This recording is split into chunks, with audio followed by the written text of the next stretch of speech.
All praise, glory, and honor is most certainly due to the Most High, the God of the patriarchs Abraham, Isaac, and Jacob.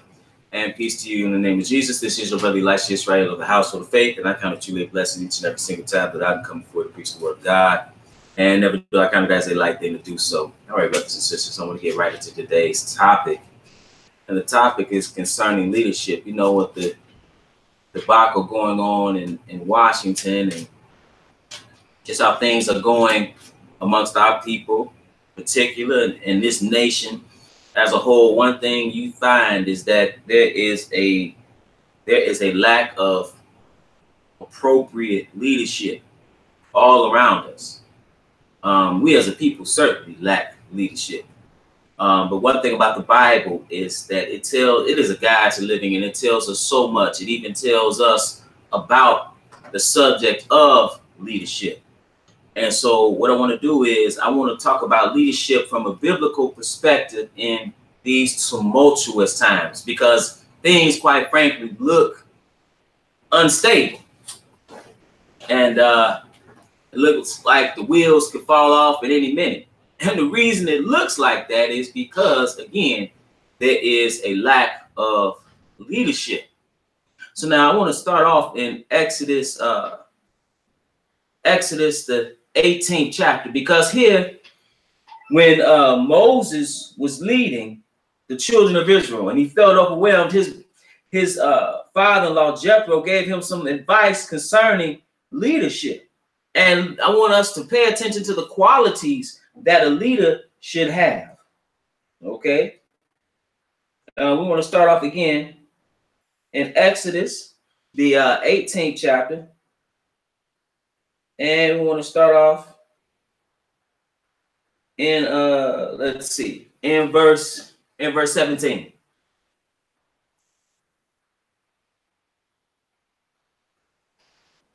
Give me one moment.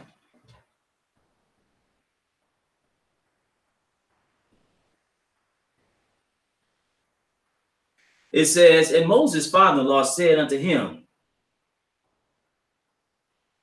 the thing that thou doest is not good. Thou wilt surely wear away both thou and this people that is with thee, for this thing is too heavy for thee. Thou art not able to perform it thyself alone.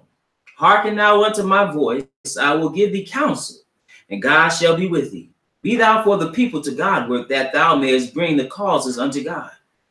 And thou shalt teach them ordinances and laws, and shalt show them the way wherein they must walk, and the work that they must do. Okay, so he's telling them, listen, if you want to lead these people, you can't do it yourself alone, but you're gonna need, and we know Moses was upright. The Bible says he was the most meekest man on earth at that time. We should understand also that leadership involves putting other people in position as a leader. As a leader, you can't do everything. As a leader, you need to choose people to help you in whatever endeavors that you have, that you are confronted with as a leader. Okay. And quite frankly, when you're talking about leading people in, as far as like, whether it be a monarchy, whether it be a republic, whatever kind of form of theocracy, whatever form of government it is, you are literally dealing with matters of life and death on a daily basis, because you have, in a lot of ways, the people's lives in the palm of your hands, and they are impacted by the things that you do, all the way down to the everyday common folks. Okay, so it says again in verse 19, hearken now unto my voice, I will give thee counsel, and God shall be with thee. Be thou for the people to Godward, that thou mayest bring the causes unto God, and thou shalt teach them ordinances and laws, and shall show them the way wherein they must walk, and the work that they must do. Moreover, thou shalt provide out of all the people, listen to this, able men, such as fear God, men of truth, hating covetousness, and place such over them to be rulers of thousands, and rulers of hundreds, rulers of 50s, and rulers of 10s. You're talking about a whole multitude. And when you think about it, that's how things in practically every country, they are separated based on numbers, right? So you have your local governments, right? That may be in a town or a city. Then you have state government. Then you have federal government, and thousands, literally thousands of people doing various jobs that are engaged in leadership. But listen to what he says, though. He says, moreover, thou shalt provide out of all the people able men. The first thing somebody has, they're going to lead, they need to be capable. So it is in a congregation, like it says, he that desired the office of a bishop desired the good thing. He must be blameless, a husband of one wife. Then it talks about how he must be apt to teach. You have to be capable. So it is when you're talking about people. Oftentimes you see these people that call, even just you look at what's going on in the political landscape in this country in particular. You look at certain people and you say they're not capable. Are they qualified for the job? That's one thing. Then it says, able men such as fear God. Now, do they have a reverence for God? And that's certainly not the case. So if you have no fear of God, no conscience of God, how in the world can you lead righteously? It's not possible. Because you don't even know what righteousness is. You might know some things and you're going to be clear out of the ballpark in another area because you don't know what righteousness is. We'll talk about how you gain that as we continue to read further. So it says those that hating covetousness. So they're not covetous, right? And place such over them to be rulers of thousands and rulers of hundreds, rulers of fifties, rulers of tens, right? So you need these rulers. Let's go to Deuteronomy, the 17th chapter, because here Moses wrote something in the Torah concerning a king and how he should rule and what he should do. This is Deuteronomy, the 17th chapter. It says, because Israel at a certain point, they no longer wanted to be have God as their king, we'll find, and they didn't want judges, they wanted a king like all the other nations. Well, let's see what Moses wrote. He said, this is Deuteronomy 17 and verse 14. When thou art come unto the land which the Lord thy God giveth thee, and shall possess it, and shall dwell therein, and shall say, I will set a king over me, like as all the nations that are about me. So that was the mindset of the people. He said, thou shalt in any wise set him king over thee, whom the Lord thy God shall choose. So the first thing it said, let God choose. And then it says, one from among thy brethren. So he had to be your brother. Even just for an example, when you look at the United States, you can't come over here and be president if you are not a citizen born here. Okay? So it says, the Lord thy God shall choose, you shall choose one from among thy brethren, shalt thou set king over thee. Thou mayest not set a stranger over thee, which is not thy brother. Okay? Then it talked about the things he could multiply horses to himself, nor cause the people to go back into Egypt. Right? He said, no, it says you multiply wives unto himself. That's talking about a harem. That's what that's talking about. Not that he couldn't have more than one wife, but that he couldn't have a harem. All right? Then it says something. In verse 18, pay attention to this, because I talked about righteousness and how you know what righteousness is. It says, and it shall be when he sitteth upon the throne of his kingdom, that he shall write him a copy of this law in a book out of that which is before the priests, the Levites. So the Torah that was before the Levites, he was supposed to take a copy of that, and basically he was supposed to write his own copy of that. Why in the world would he do that? It's because embedded within Torah, brothers and sisters, is wisdom. It is the mindset of what the Most High is thinking about. It's embedded in the Torah. So you read that and now you know righteousness. Now you know what the right thing to do is. It gives you a lens by which to judge. So it says, you can judge all matters through it. So it says, and it shall be with him, and he shall read therein all the days of his life, that he may learn to fear the Lord his God, to keep all the words of this law and these statutes to do them. Right? So it is like people talk about a constitution, right? The Torah was the constitution, if you will, of Israel. It says that his heart be not lifted up above his brother, and that he turn not aside from the commandment to the right hand or to the left, to the end that he may prolong his days in his kingdom, he and his children in the midst of Israel. Let's go to Psalms 119, because he said he shall read therein all the days of his life. It shall be with him. He shall read all the days and he shall read therein all the days of his life, that he may learn to fear the Lord his God, to keep all the words of this law and these statutes to do them. Let's go to Psalms 119 division, just to see the benefit of the law. This is Psalms 119 and verse 97.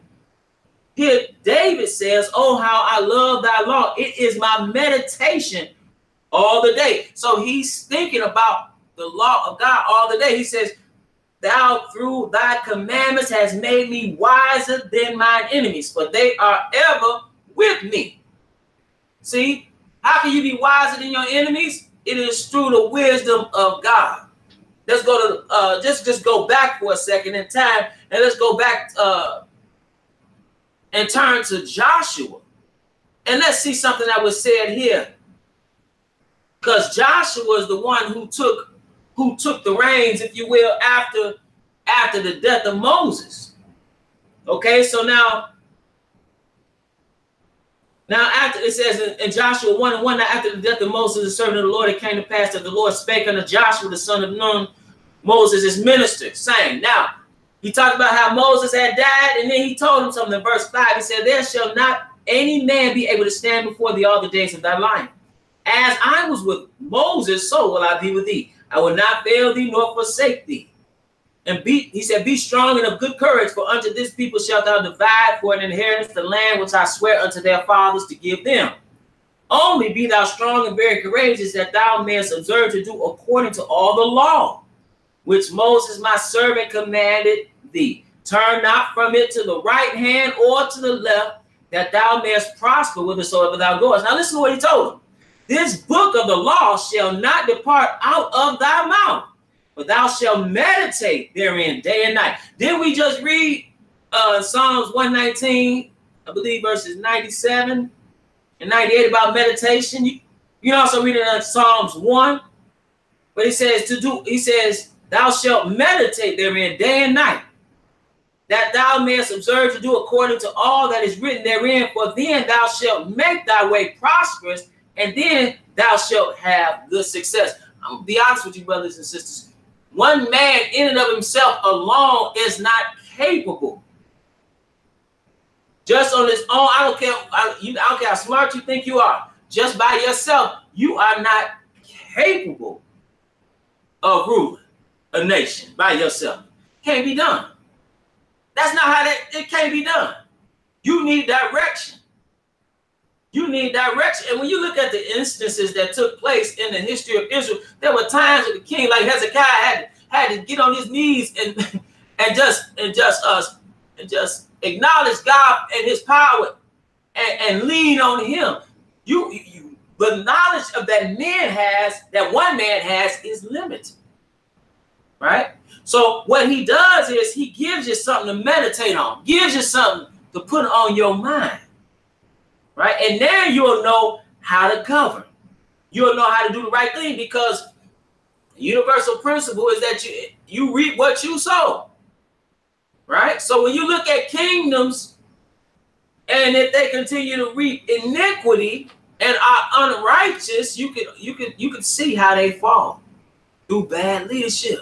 The leadership is leading them in the wrong direction.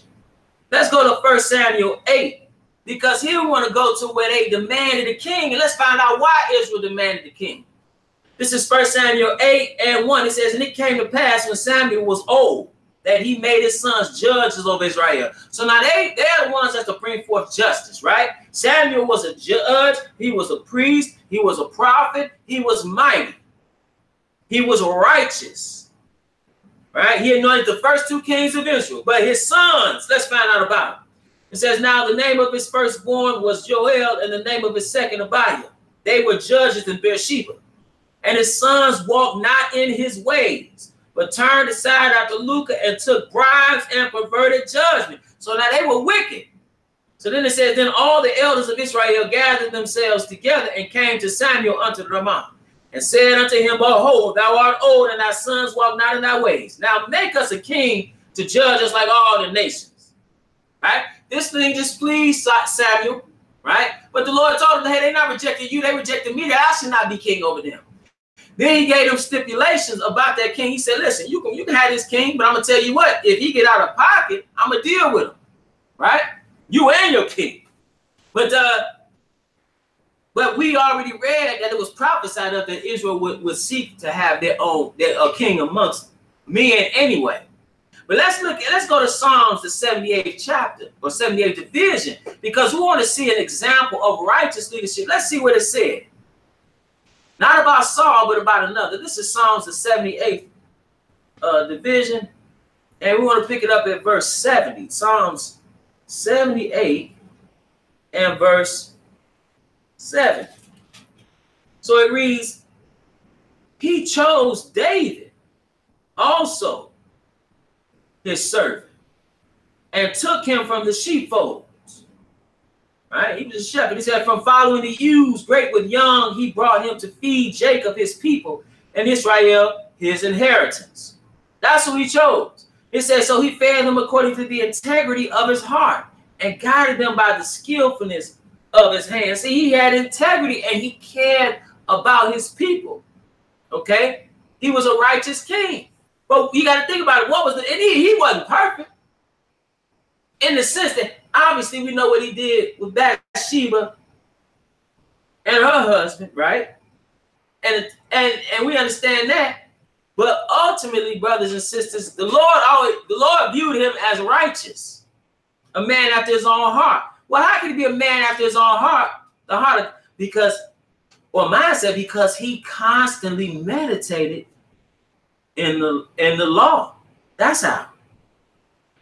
It was his meditation day and night. That's how. That's how he could be a man after his own heart. 1 Kings, the 9th chapter, just to show you that he said, because he had integrity. First Kings. And let me just read this here, just so we can know, just so we can have a basic idea of what integrity is. Okay, just real quick. Sometimes it's good to look up words just to know, because you hear a word, you know how it is. You hear a word, our people, we don't look it up. We keep on reading. And we think pronouncing the word using our phonetic skills and our phonemic awareness, we think that's actually reading. Let's look up the word integrity. Okay? And let's just see what it is. Integrity, moral soundness, probity, wholeness, completeness, the quality or state of being unimpaired. Okay? So in this case, so that could be something that's complete, like it hasn't lost its integrity, like a cracked foundation, right? Has lost its integrity. But in this case, brothers and sisters, we're talking about morality. We're talking about morality. Okay? So it says in 1 Kings 9 and verse 3. 1 Kings 9 and verse 3, he says the same thing concerning this king David to Solomon. Let's see what he says. 1 Kings 9 and 3.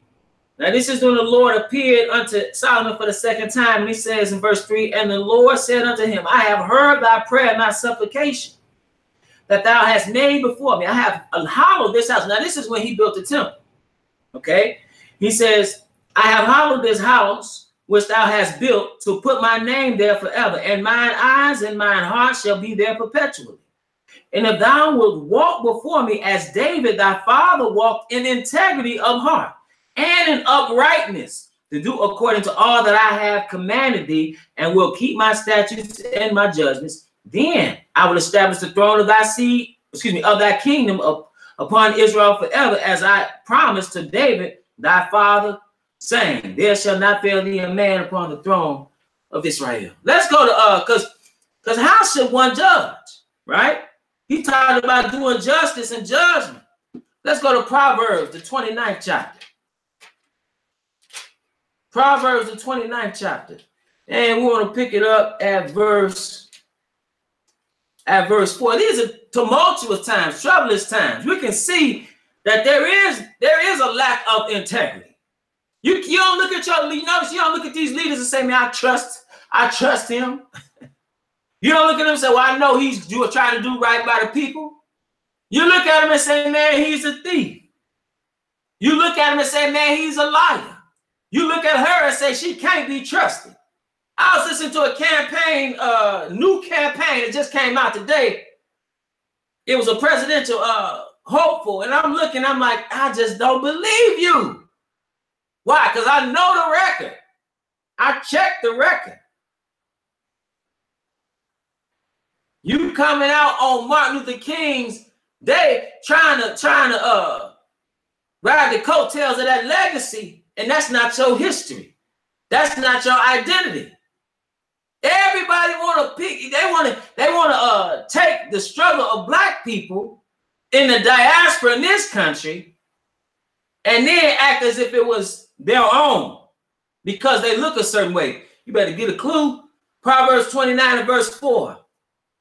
The king by judgment established the land, but he that receiveth gifts overthrow it. So the righteous king, the one that is committed to justice, establishes the land. But he that can be bought, like many of these leaders, they overthrow it. Verse 14. The king that faithfully judges the poor, his throne shall be established forever. What do your leaders today think about the poor? They get in these political positions to take the money of everybody. They taking money under the table. They receive exuberant salaries. They're not thinking about the poor, but they will get up and lie as if they care about the poor. That's what they do. Even in the churches, these ministers are leaders in the community. They are not concerned about the poor. Because every year, the only time you see these people, or when you see them rather, it is when it's election time. And they come in your churches, they knock on your door, they give you empty promises. And then next thing you know, guess what? Nothing's changed. One thing I saw, I don't know if they call it a meme. I don't know if this was a meme or not, but they showed the hood under Bush, it looked the same. They showed the hood under Clinton, it looked the same. They showed it under Bush Jr., it looked the same. They showed it under Obama, it looked the same. And they showed it under Trump, and you know what? The hood looked the same. The king that faithfully judges the poor, his throne shall be established forever. Who's going to really care about the poor? This is Proverbs. Let's stick in with Proverbs. Let's go to Proverbs, the 11th chapter. Because there's something that you need when you really need when you are in power. Like I said earlier, nobody as a leader can lead just on their own. Even in church leadership, you may have a bishop and you may have pastors under him and you have deacons. You or ministers, you need help. Now, Proverbs 11 and 14, he says, where no counsel is, the people fall. But in the multitude of counselors, there is safety. Why? Because, see, that's why it is wise the president or a king is not, just because you're president or king doesn't mean you're the smartest person in the room. It just means you're the most powerful, or sometimes you're the most powerful person in the room. And that's why a president will have a cabinet. That's why a king will have counselors. And even when you look at, for example, when you look at Daniel, they looked at the captives and said, how can we use them to build their knowledge and their skill, their capability to benefit the kingdom at large? Right? So you should bounce ideas off of somebody when you're in a position of leadership. You should listen to people. You have people. See, and this is how we get thrown for the okie doke as a people. We have people amongst us that have spent their careers, almost their entire lives studying subjects. They are experts in subjects, whether it be economics, whether it be social issues, whether like prison reform. We have those leaders as far as those experts among us, right? Business leaders, right? Again, those who a lot of them in academia that understand and have have a great understanding of certain issues that we face. And you know what they do to our people in particular? They get people who don't have expertise, athletes and entertainers, and then they speak for us when they don't know the nuances of the particular issue. They don't have a great understanding of what's going on, but they will go to them and say, see, I've held counsel. I've talked to your leaders or those who are, of your people, right? Well, then you have leaders. You can tell that it seems like they don't listen to them on the other side, like not necessarily our people in particular, but just as a whole, you can see it look like some leadership does not listen to their counsel. Because I can't believe some of the things that I'm seeing today and think that, oh, okay, the leadership is listening to the council. Maybe the council is absent. It seems like the council may be absent or silent.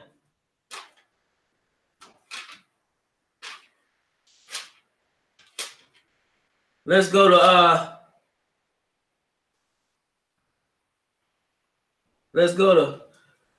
Psalm 64 and verse. Hold on 1 second. That's not 64. Hold on.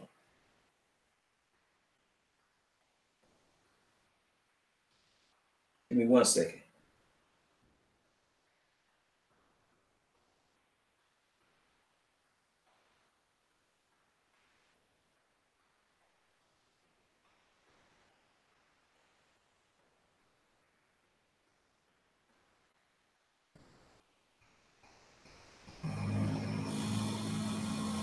One second. Nah. A little cheap phone. Hold on.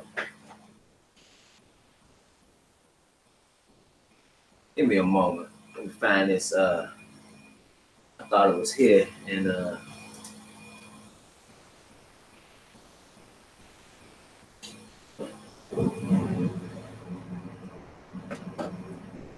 give me a moment, because it's going to irritate me. Give me a moment, brothers and sisters. Just 1 moment. Let me find this verse.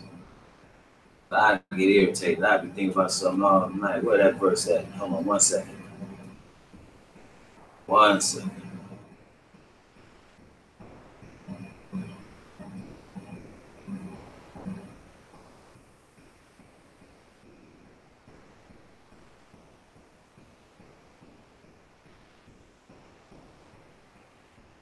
One second.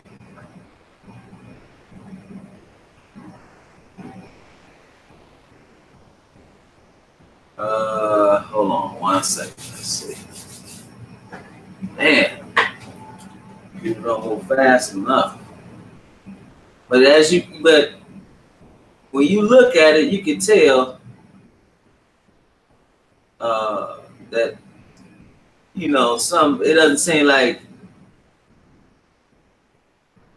counsel is being listened to. Doesn't seem like counsel is being listened to. Oh man, where's this at?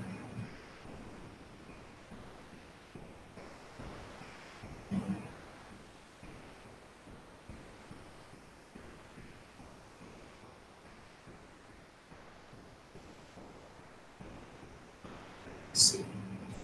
This certainly is a circus right now.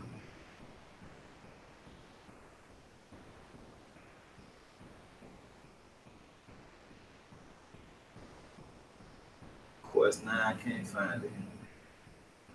Let's go to, I'm not going to hold it. Let's go to,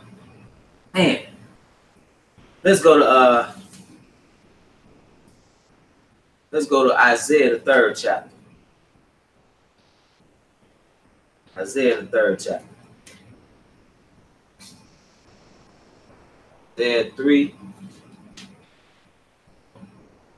And we're going to pick it up at verse, at verse 1. Because Israel as a nation, they eventually come to wicked counselors.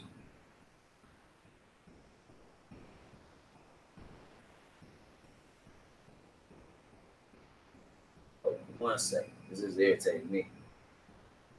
Give me a moment. Thank you. Proverbs 29.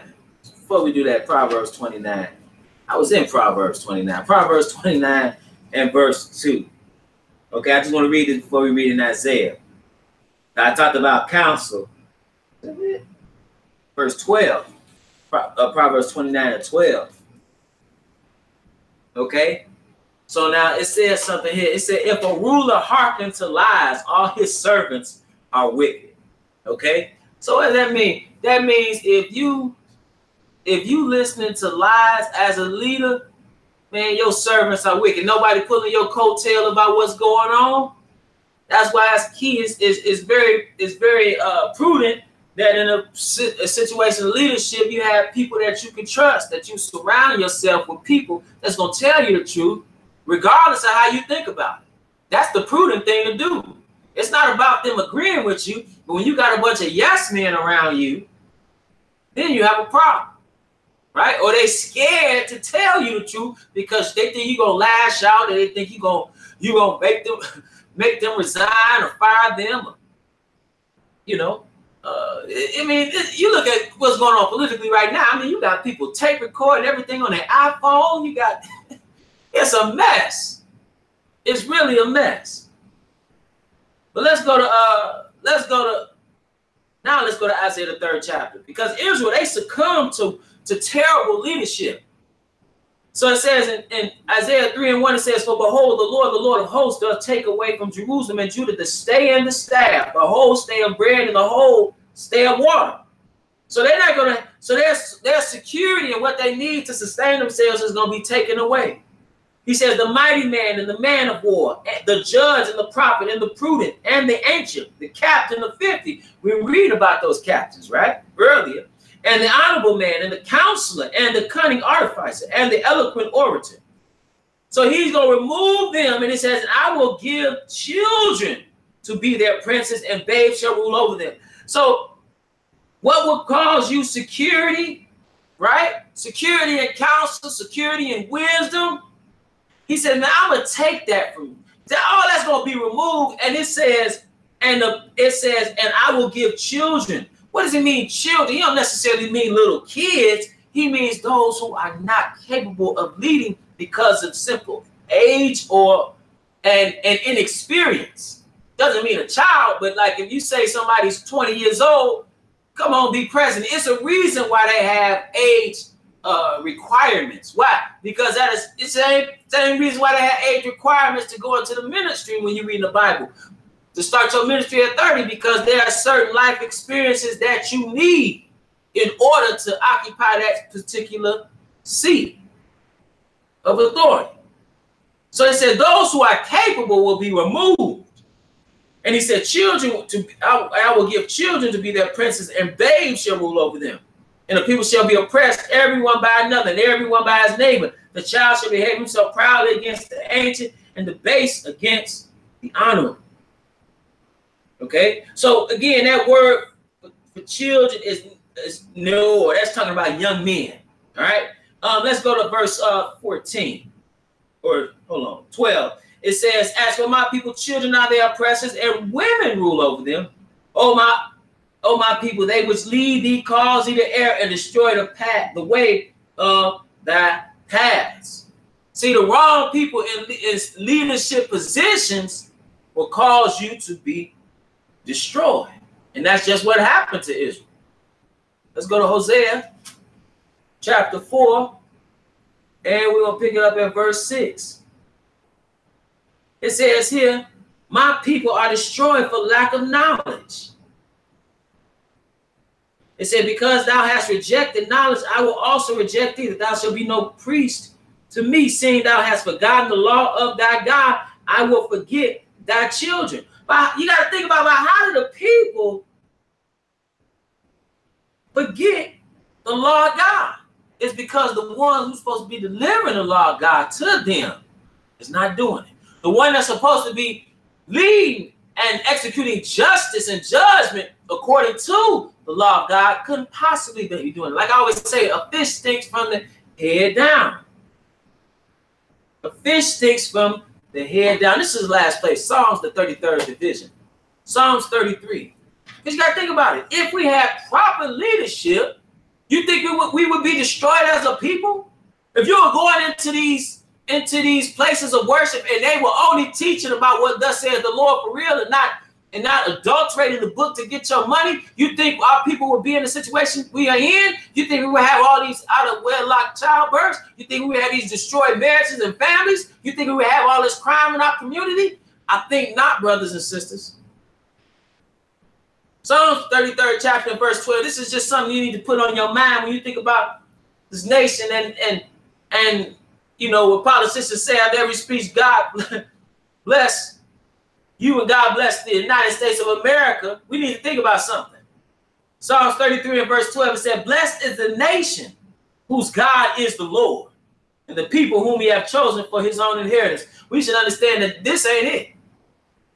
For all that God bless America, we one nation under God and all that. This nation isn't a God-fearing nation. And by any side, you can't kill 50 million babies through abortion and talk about you God-fearing. You can't sanction same-sex marriage and talk about you God-fearing. You can't have sky-high murder rates and talk about you a nation that has accepted God. You can't treat God's people who were enslaved in this nation like you do, and then talk about you guys chosen. Or you under one nation under God. God chose America. Y'all, when you hear evangelicals, they always talk about this. They talk about Edom, but they also talk about, you know, themselves and America's role. And just as quickly as this nation rose, brothers and sisters, to prominence, it's been very quick. It's been a quick rise. It shall fall just as fast. And with that, brothers and sisters, I want to remind you that we're at the Household of Faith, meet every Sabbath at 5925 West 25th Avenue in Gary, Indiana, at 1 p.m. Central Standard Time. We live stream right here on the IsraelTeach YouTube channel, as well as at www.IsraelTeach.org. All right, again, that's 1 p.m. Central Standard Time. If you've been edified through the ministry and would like to donate, and we appreciate all those who have, we sincerely appreciate all those who have donated. You can donate on our website. Again, that website is www.IsraelTeach. That's IsraelTeach. That's one word, .org. 100% of the proceeds and donations and offerings go towards the work of the ministry. And with that, brothers and sisters, oh yeah, and look for some new things on the website coming soon. And with that, brothers and sisters, keep the faith in these tumultuous times. Peace.